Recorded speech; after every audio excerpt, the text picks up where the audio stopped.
Hello everyone, welcome to my channel easy way SR. इस वीडियो में हम स्टडी करेंगे प्रॉपर्टी ऑफ इथेनॉल, जो कार्बन का एक इम्पोर्टेंट कंपाउंड है। Class 10 chapter 4 carbon and its compound में कार्बन के दो इम्पोर्टेंट कंपाउंड की प्रॉपर्टी के बारे में डिस्कस किया गया है, जो इथेनॉल और इथेनोइक एसिड है। इस वीडियो में मैं आपको प्रॉपर्टी करवाऊंगी इथेनॉल की, और नेक्स्ट जो वीडियो होगी इस चैप्टर की उसमें मैं आपको बताऊंगी इथेनोइक की प्रॉपर्टी क्या क्या होती है। तो देखो, प्रॉपर्टी ऑफ इथेनॉल, तो इथेनॉल का आपको पता होना चाहिए कि इथेनॉल का केमिकल फार्मूला क्या होता है। तो आपको ध्यान देना है, यहाँ पे लास्ट में क्या लगा है, OL। OL लगा है, तो OL देखते ही आप समझ जाओगे कि OL किसका फंक्शनल ग्रुप होता है, अल्कोहल का फंक्शनल ग्रुप। क्योंकि जो फंक्शनल ग्रुप है अल्कोहल का, उसमें जो कार्बन का कंपाउंड होता है उसमें ANE जो लगा हुआ है उसके लास्ट में क्या लगता है, OL जुड़ता है। जो मैंने आपको अच्छे तरीके से समझाया था इनके कैसे नोमेनक्लेचर होते हैं। अगर आपने वीडियो नहीं देखी तो उसका लिंक डिस्क्रिप्शन बॉक्स में मिलेगा, देख लेना। तो देखो यहाँ पे क्या है, इथेनॉल। सबसे पहले क्या लिखना होता है, जैसे इथेन है ANE है, तो ये E कट के क्या लगता है, OL। और ये OL किसका फंक्शनल, किसके लिए सुफिक्स यूज किया जाता है, अल्कोहल जो फंक्शनल ग्रुप है उसका होता है ये OL। ओके, तो इथेन है, इथेन में कितने होते हैं, 2 कार्बन होते हैं। OL है यानी कि इसमें क्या लगेगा, अल्कोहल, और जिसका फंक्शनल ग्रुप क्या होता है, OH होता है। ठीक है, तो अब देखो इस कार्बन की वैलेंसी कंप्लीट करनी है। एक कार्बन की वैलेंसी होती है 4, तो आप यहाँ पे क्या लगाओगे, हाइड्रोजन। नेक्स्ट जो कार्बन है यहाँ पे है 2, और क्या लगेंगे इसमें, 2 हाइड्रोजन और लगेंगे। तो इसका केमिकल फार्मूला क्या बनेगा, CH3CH2OH। ओके, तो ये मैंने आपको समझाया है, इसलिए इसका केमिकल फार्मूला क्या है, CH3CH2OH है। उम्मीद है कि आपको ये समझ में आया होगा कि ये कैसे आया है। ओके, तो देखो इसकी जो फर्स्ट प्रॉपर्टी है इथेनॉल की, वो क्या है, ethanol is a liquid at room temperature. Room temperature पे जो इथेनॉल होता है, जो कार्बन का एक इंपॉर्टेंट कंपाउंड है, वो क्या है, लिक्विड होता है। ठीक है, मतलब द्रव की अवस्था में पाया जाता है। तो इसका जो मेल्टिंग और बॉइलिंग पॉइंट है, जो कॉम्पिटिटिव एग्जाम में भी पूछा जाता है, तो जो इथेनॉल का मेल्टिंग पॉइंट होता है वो होता है 156 केल्विन, और बॉइलिंग पॉइंट होता है 351 केल्विन। ओके, तो मेल्टिंग पॉइंट क्या होता है कि भी जिस टेम्परेचर के ऊपर इथेनॉल पिघलता है। ओके, और बॉइलिंग पॉइंट क्या होता है, जिसपे ये उबलना स्टार्ट करता है। ठीक है, यानी कि ये भाप में कन्वर्ट हो जाता है।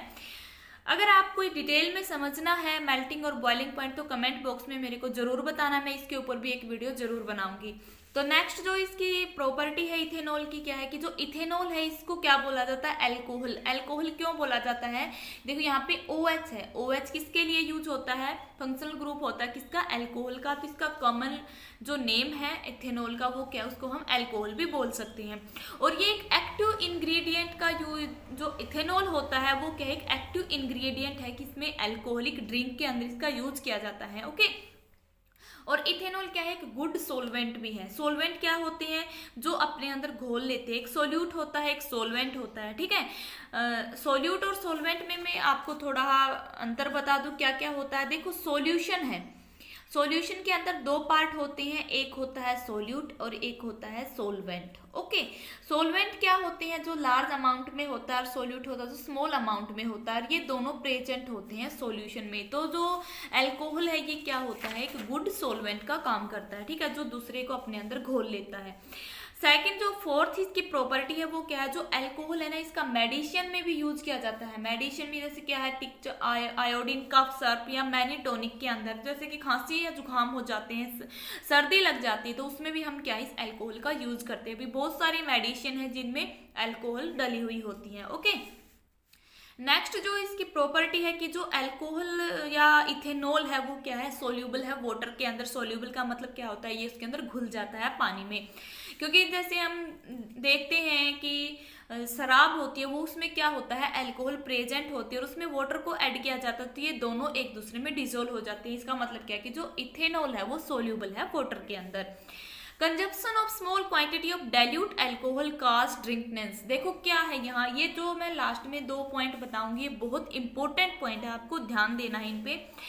देखो, जो डाइल्यूट अल्कोहल है, जो डाइल्यूट इथेनॉल है, सॉरी अल्कोहल नहीं, जो डाइल्यूट इथेनॉल है, अगर इसको स्मॉल अमाउंट में इनटेक किया जाए, इसको लिया जाए कम मात्रा में, तो उससे क्या होती है, ड्रिंकनेस होती है। ड्रिंकनेस क्या है, जब जो मनुष्य है, ह्यूमन बींग है, जब इसका क्या करते कंजप्शन करते स्मॉल अमाउंट में, तो वो उसकी मेंटल और फिजिकल जो फंक्शन होता है उन पे कंट्रोल होना बंद हो जाता है, मतलब ओवर कंट्रोल हो जाती है वो, ठीक है। But intake of small quantity of pure ethanol, जिसको क्या बोलते हैं absolute alcohol, can be lethal. अगर जो प्योर इथेनॉल होता है या एब्सोल्यूट अल्कोहल होता है उसको स्मॉल अमाउंट में ही इनटेक किया जाए तो वो जानलेवा होता है। लेकिन जो डाइल्यूट इथेनॉल होता है उससे क्या हो जाता है, कंट्रोलिंग कम हो जाती है, यानी कि जो मेंटली और फिजिकल फंक्शन होते हैं उन पे कंट्रोल नहीं हो पाता। लेकिन जो प्योर इथेनॉल होता है वो क्या होते हैं, डेंजर्स होते हैं, ठीक है। तो अब मैं आपको करवाऊंगी इसकी कुछ एक रिएक्शन जो एग्जाम के पॉइंट ऑफ व्यू से बहुत इंपॉर्टेंट है। यहाँ से यही क्वेश्चन पूछे जाते हैं एग्जाम में इथेनॉल से रिलेटेड, कि जब इथेनॉल सोडियम से रिएक्ट करता है तो क्या होता है, या रिएक्शन विद सोडियम, इथेनॉल की रिएक्शन करवाएंगे हम सोडियम से।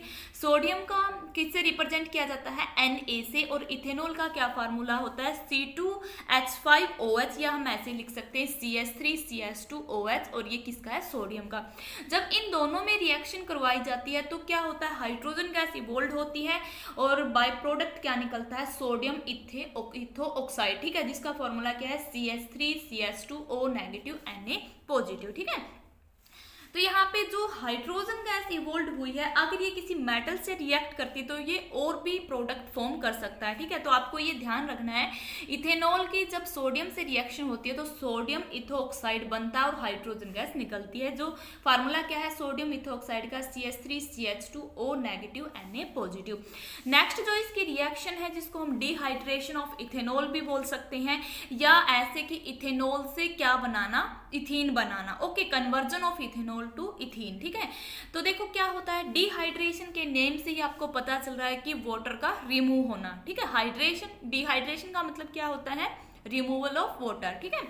तो देखो यह क्या अनदर नेम हो सकता है, changing ethanol into unsaturated hydrocarbon. Unsaturated hydrocarbon क्या होते हैं, या तो एल्कीन या एल्काइन, ओके। तो जो ये रिएक्शन है डिहाइड्रेशन ऑफ इथेनॉल या फिर चेंज करना इथेनॉल को इथेन में, वो किसके प्रेजेंस में होते, याद रखना, जो हॉट कंसंट्रेटेड सल्फ्यूरिक एसिड होता है H2SO4, इसके प्रेजेंस में ये रिएक्शन प्रोसीड होती है, ठीक है। तो यहाँ से क्या करना है, CH3CH2OH है तो इस इथेनॉल से वाटर को रिमूव करना है, ठीक है, तभी तो इसका नाम क्या हुआ है, डिहाइड्रेशन ऑफ इथेनॉल। तो यहाँ से आप वाटर को रिमूव करोगे, देखो इस इथेनॉल में से वाटर जाएगा तो देखो क्या होगा, 2 हाइड्रोजन जाएंगे, 1 ऑक्सीजन जाएगा, तो CH3CH2 है। यहाँ पे टोटल हाइड्रोजन कितने हैं, 5 या 1 ये 6 हाइड्रोजन है, 2 निकल गए तो 4 बचेंगे। तो देखो यहाँ पे क्या बना, CH2 double bond CH2, 4 hydrogen बचे हैं और वाटर यहाँ से बाहर निकला है। और जब ये 2 हाइड्रोजन लगेंगे तो इसका मतलब क्या है, एक कार्बन की वैलेंसी 4 होती है, तो वैलेंसी कंप्लीट करने के लिए इनके बीच में डबल बॉन्ड आया, तो ये क्या बना है, अनसैचुरेटेड हाइड्रोकार्बन बना है, ठीक है, हाइड्रोकार्बन, अनसैचुरेटेड हाइड्रोकार्बन बना है। तो इस वीडियो का एंड करते हैं हम अभी, और तो नेक्स्ट वीडियो में मैं आपको करवाऊंगी प्रॉपर्टी ऑफ इथेनोइक एसिड। अगर आपको ये वीडियो अच्छी लगी तो लाइक करें, बेल आइकन के बटन को ऑल पे प्रेस करें ताकि मैं और वीडियो बनाऊं उसकी नोटिफिकेशन आप तक पहुंचती रहे। Thanks for watching this video.